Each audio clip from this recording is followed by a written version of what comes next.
Peg, I can't tell you how excited I am to talk to you again. As you know, you're someone I've always looked up to. So thank you so much for being here. Oh, I'm happy to be here. And you've certainly, our conversation already has raised some interesting questions that I'd love to be able to talk about. So let's go for it. Yes. So what started this was we both read the article. There's an article in the Wall Street Journal that talked about executive function coaching. And that's one of the first times I've really seen it in a big publication. And like most comment sections, when you scroll down after the article, I thought the article did a good job. When you go scroll down to the comment section, there was a lot of back and forth and a lot of negativity around this concept of executive function coaching from, what we can assume are older adults. So right off the bat, where do you think that comes from? Well, you have to start with who is attracted to writing comments. Yeah. So that's part of it. And then the other thing is, I think our default is, why can't they be like we were, perfect in every way?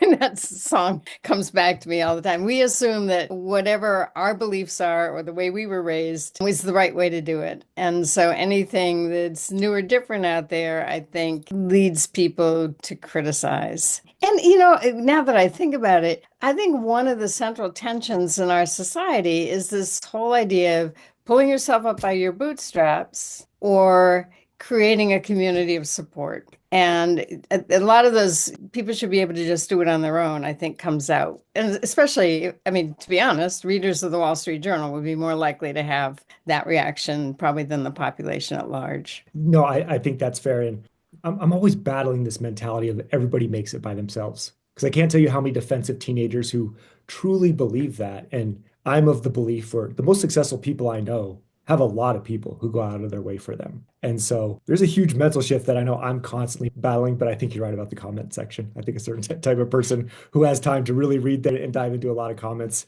may not be the right people. But it does bring up a good point. So, how was growing up in the 50s and 60s? A lot of people cite that time as people were ready to be adults at 18. They were really developing these executive function skills. How is that different from now? I mean, I grew up in the 50s and 60s, so I'm an expert on this. Though I would question whether any of us were ready to be adults, by the age of 18, for sure. But I do have some thoughts about what was different. Obviously, the touch points for me are my own childhood, but as I read other people's descriptions of what it was like to grow up in the 50s and 60s, my childhood was not all that different. And so I think there are a number of things that were different about that era than today. For one thing, there were larger families in those days. I had three brothers. We were all pretty close in age. And my father was an oceanographer. He was out to sea 6 months out of every year, leaving my mom at home as the single parent of four rambunctious kids. She couldn't control everything. And there were difficult times. Two of my brothers were 11 months apart in age, and my memories of their childhood with them squabbling throughout entire childhood.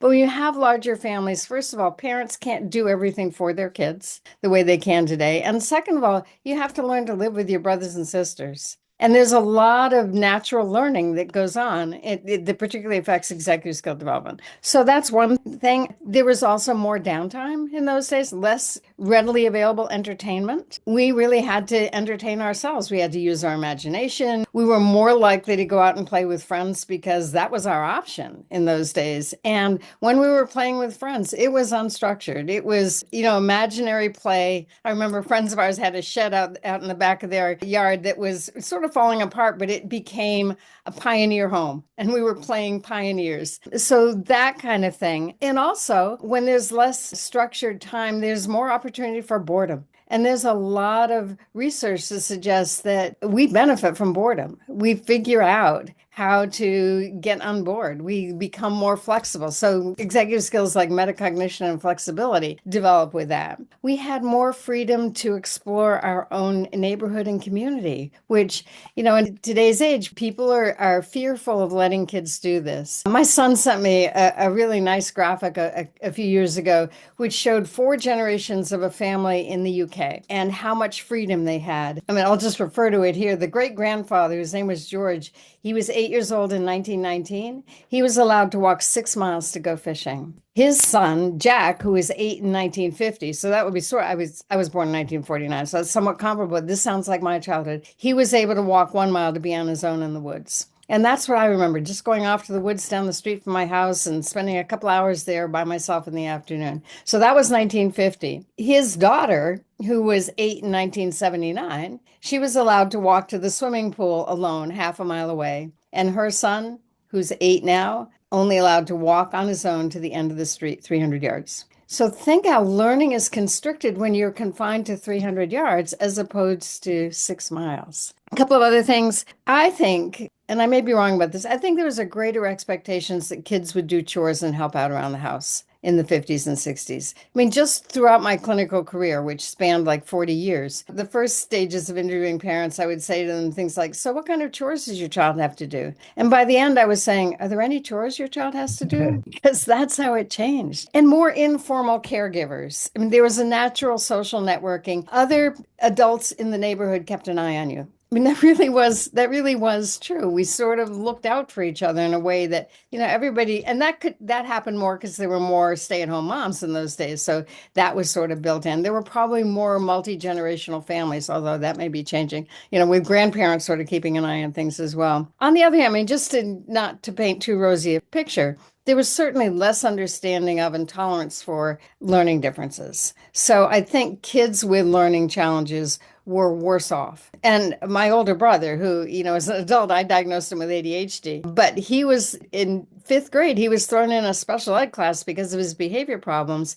It was total misplacement for him. There were kids with intellectual deficits in there. This was a guy who got 700 on his SATs. That was not the right place for him. And luckily, his teacher recognized it and put him back in regular classes. But it felt like those were the two choices: disrupt the regular class or be put into a special class. Whereas now we do much more in terms of helping those kids. Also, just looking at school again, more emphasis on rote learning, less opportunity for experiential learning. I think learning is richer today. I think teachers are better at thinking about how to engage kids, not all, of course, but how to engage kids in the learning process. And also, and this is a plus minus, less parental involvement in their kids' schooling. I mean, it was rare for a parent to intervene in what was going on at school. And now parents intervene all the time. That was beautifully laid out. You knocked out all my questions in that one. So thank you. Just out of curiosity, where did you fall in the siblings? Were you oldest, youngest? I guess you said you had an older brother. So Yeah, no, one older brother, two younger brothers. Yeah, so I was the second in line. My mother called me the bossy one, so I was bossing my siblings around. Yeah. there's no way. There's no way. But I mean, because what you're referring to is, older generations. I'm sure you were responsible for a lot of chores around the house, helping out with cooking and doing, laundry and just basic stuff that it sounds like all the kids had to chip in. I think you're right. I don't see many kids that, at least in our sphere, who do that many chores. Maybe it's basics like take the trash out once per week, but I just don't see that. Again, that's been my impression as well. In fact, when I would say to a parent, "Are there any chores your child has?" I can remember, I mean, parents in upper middle class families answering honestly and somewhat apologetically saying, "You know what? I work a really intense professional job. 40 to 50 hours a week. When I get home from work, I do not want to fight with my kids. So I find it easier to take out the trash, load the dishwasher." I've had parents of teenagers cleaning their kids' bedrooms because they didn't want to fight with them, but they also didn't like messy bedrooms. So, And also you hit on something super important too, grades. Like I grew up in the 80s and 90s where when my report card came home, I would try to run to the mailbox and hide the thing real quick. When we used to get report cards mailed home, and now we get minute to minute updates on grades. And I think that's a huge piece of this too, is it's almost parents viewed as a real-time view of their parenting. It's like, oh, my kid just got a 6 out of 10 on a vocabulary test. I must be doing something wrong. And we right. jump in right away and not let them figure it out. Yeah, you're right. I mean, I hadn't thought about that, but you're right. They do have up to minute access to how their kids are doing. And in addition, I mean, I'm not on Facebook. Oh, well, I have a Facebook page, but I barely use it. But there are a lot of parents out there who are on Facebook and they're comparing themselves or they're hearing about how their friends' kids are doing. And then they think, my kid has to be doing that well too, which is, I mean, that's just horrible pressure on kids. So there's more comparison going on the part of parents. And you're right, they're taking it personally, but they also want their kid to be doing better than their next door neighbor's kid. There's so many pieces to it, but that's really the core that I see so often is I didn't figure things out until my 30s, like mid 30s, right? And just with having ADHD, it just took me slower. But then all these challenges you go to turn into a gift. But it's really hard to communicate that to a parent, especially when you see social media posts about how this kid's going to Harvard and this kid just won the state championship swim meet and all these things. And so that's actually the battle that I do on a daily basis is this constant comparison and not letting these kids develop over time. Yeah, and that makes me really sad. And my message to parents all the time, and I've had parents in tears when I say this, you know what, most of these kids turn out fine. And that's, I mean, we just revised Smart But Scattered, and I quoted a mom in it who said, you know, I've heard you say that at a couple of sessions, and every time it brings tears to my eyes because my kid is doing okay. And I just keep having to remind myself of that. I think in one of our emails, I also talked about reading the book Never Enough, where the author really looked at kids in the highest achieving schools in the United States and had thousands of conversations with these kids. And the one that really stood out for me was this kid saying to her, the author interviewing her, the only conversations I have with my parents are about how did you do on that last test or what grade did you get? That is so, what does that communicate? That communicates that you are what you achieve as opposed to you are who you are. And that's just sad. Thank you for saying that. And that's a great book. I read it after you recommended it, and it shined a lot of light on a lot of things I was experiencing, but I didn't really think about. It was a phenomenal read. So I guess the question here is, we know kids aren't developing these skills right now, these executive function skills to be independent. The amount of students we see who go from the highly structured high school life, 6 to 7 periods a day planned out for them, extracurriculars planned out, and then they go home and someone made their bed, right? To going to college and they just get rocked because they don't have these skills or they start to adult. We're just not seeing these skills develop. How can we start to turn that around? Yeah, so first of all, I think we need to give kids more opportunities to make choices, decisions about how they spend their time or what their goals are, making their lives less structured because you're right. That's part of it. They're going from highly structured where every minute of their life is sort of managed to college where, I mean, they can continue that busy life if they want to, but no one's making them do that and they don't even know how to make those choices. So I think, that's one thing. I think the whole idea of gradually ceding control over a child, which is a really, I mean, that's a hard concept for parents to grasp. Someone just a couple months ago, in one of my workshops recommended a book which really addresses that issue. Let me just throw it out. It's got the weirdest title. I wish he hadn't chosen that title. It's called Feeding the Mouth That Bites You. But the author describes what he calls planned emancipation.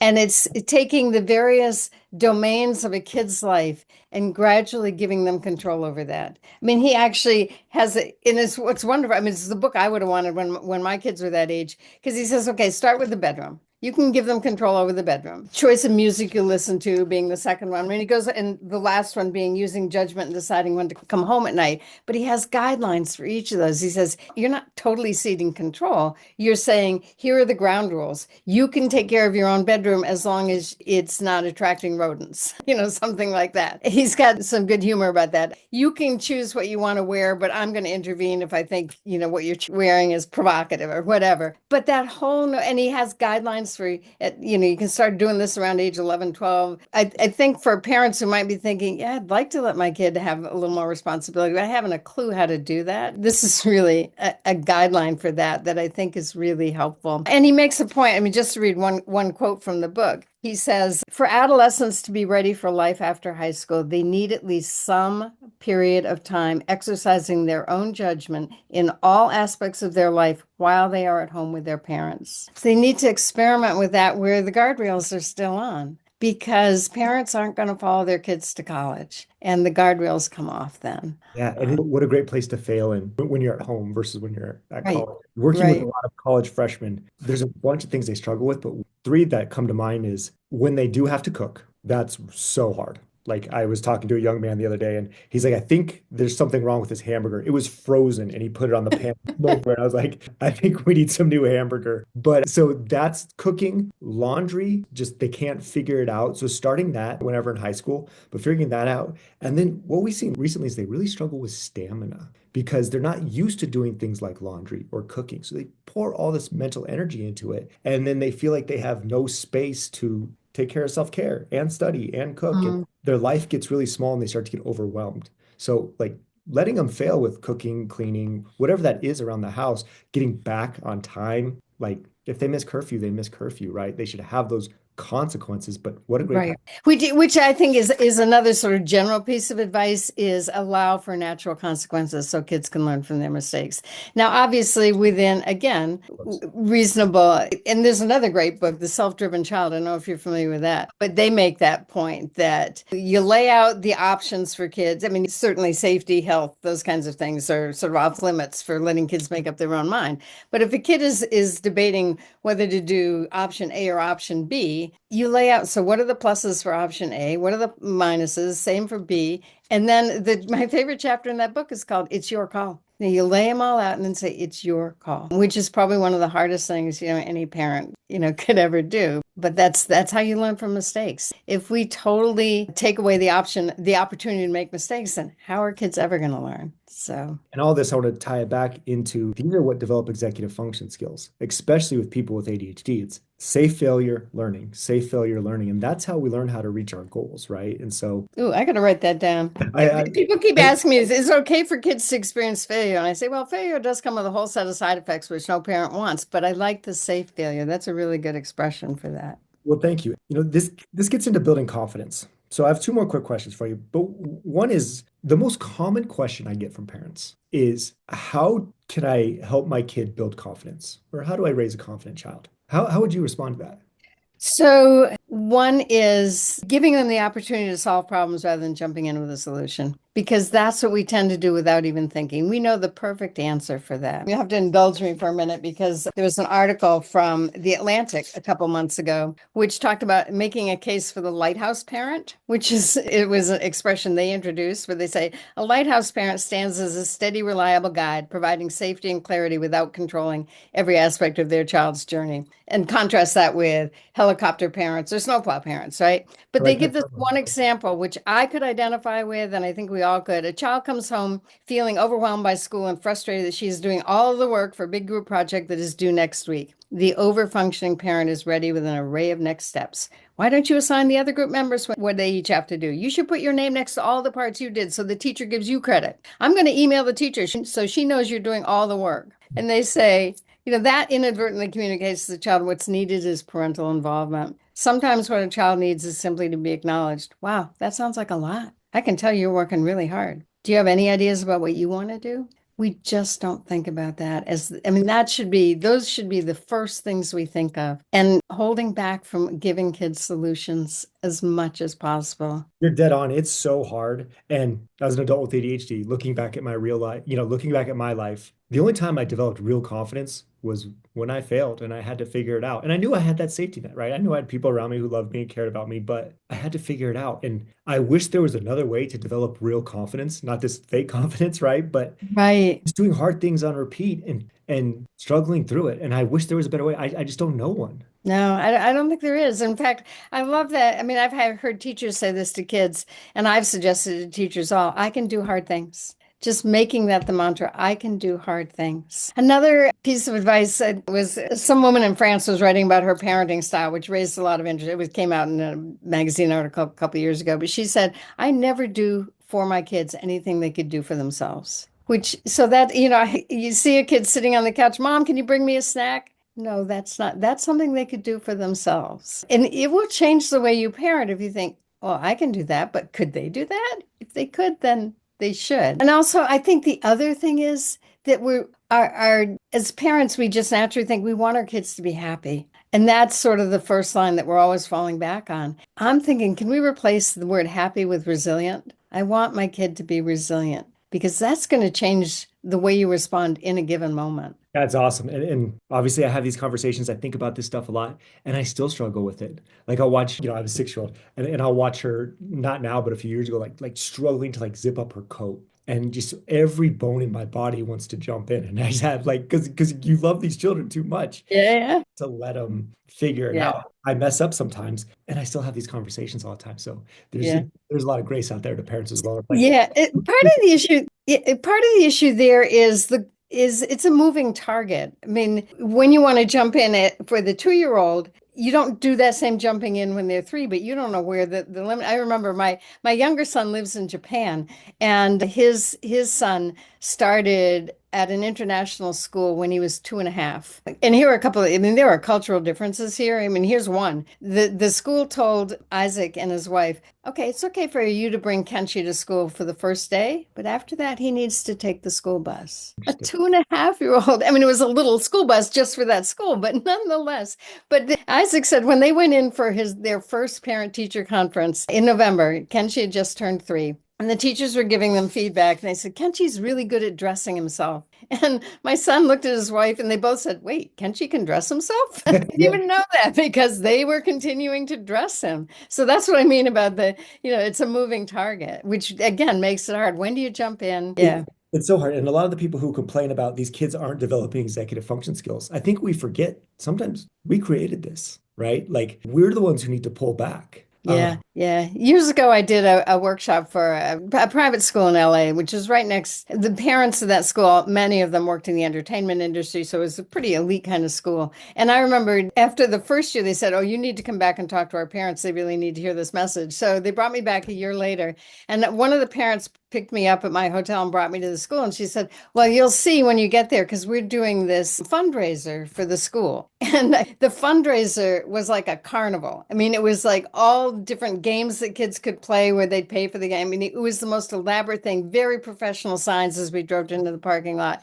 And I thought, oh my God, these parents have amazing executive skills. And that's how I started my keynote. I said, I can see you all have amazing executive skills. Here's what I'm afraid of. You're using your executive skills, and that's preventing your kids from developing theirs. And, it was somewhat of a risk, but the first question I got after I finished my keynote was, wait, how can we do that? That's the whole speech right there, right? And Yeah, yeah, absolutely. But you're right. I mean, it's instinctive and then it becomes habit. And then how do you break all that? and you see someone So, else doing it and it's just like should I be tying my daughter's because the other parent on the playground's doing it, and so right. that's why I was weaving the empathy for the parents is because I'm in the middle of it right now, and I used to think very differently. I knew everything about parenting until I had a daughter. Right, I was like right. the best parent in the world until I had to do it, and Yeah, so now I weave in that empathy. But we still need to let them struggle through hard things, and that's how we develop confidence. yeah. Here's my closing question for you. Going back to the article, there was a lot of pros and a lot of cons about executive function coaching. Obviously, I've dedicated a large part of my professional career to this. What do you think about executive function coaches? I know it's a broad question,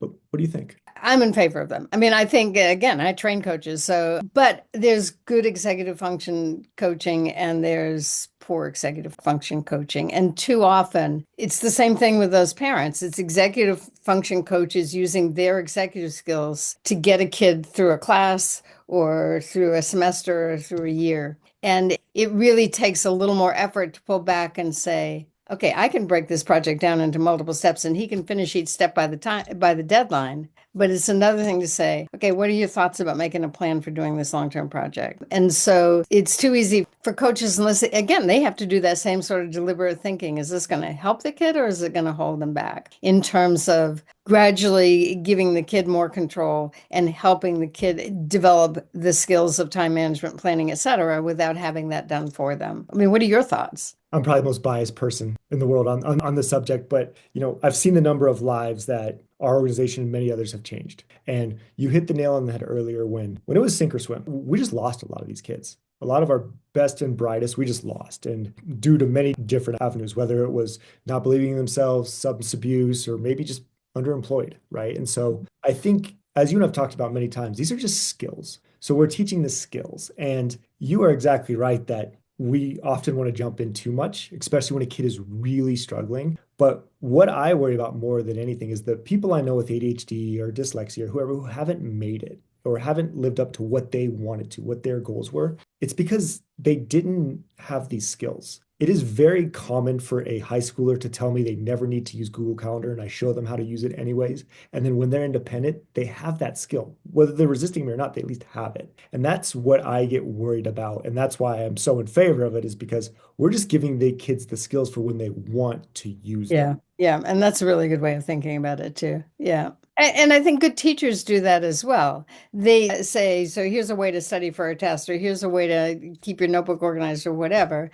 knowing that they can't control whether their kids study for the test that way or keep their notebooks organized that way, but at least they've been shown a process, and it's there for them to tap into when they recognize they need to do something differently. Yeah, that lighthouse, I really like that metaphor for that. Yeah. Just you're showing them the way. It's their job to go if they want, but They can bang up against the rocks if they want make to. this as hard or as easy as they want to. But at least they when they're ready, they can do it, which is what I care about. Like when we Yeah. talk about advocating, most of our kids don't know how to talk to their teacher in a clear, kind, and respectful way. It often comes off as entitled and so giving them those skills, they'll use it when the time is right, but they just don't have those skills. They don't know how Yeah. systems and reminders and calendars and Yeah. things like that. And so Yeah. that that's why I'm passionate about it. Yeah, yeah.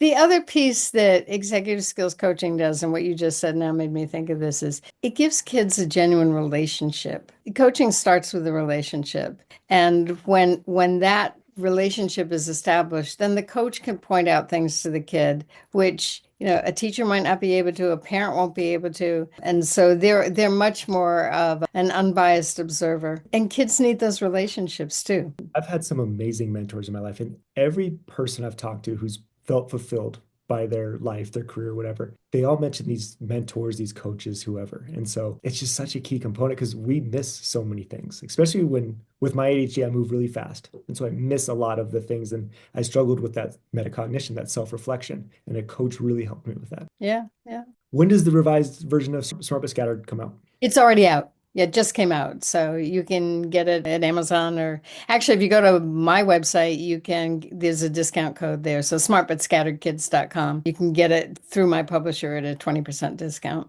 Awesome. I could not recommend that higher. I know ours copy is worn out in the center. That's why I ask. Yeah. And one of the changes we made, well, a couple of things is we added, because we felt like we were throwing so much information at people. For each executive skill, we have a section in that chapter on where to start, because sometimes you don't know where to start. But the other thing is we really have, more so than the last time, we've emphasized this is a collaborative relationship. This is not a top-down parent telling kid what to do. This is a way to help kids think about what they need to do and think about the solutions, think about the strategies, et cetera. It's starting from a very young age. I mean, there are age appropriate things you can do with 3-year-olds. So, Awesome. I know it's our North Star here. So thank you so much for all you do. yeah, Yeah. Thank you so much for being a great mentor to me. And thank you so much for all you've done for our community. So yeah, sure. This is a good conversation. Thanks.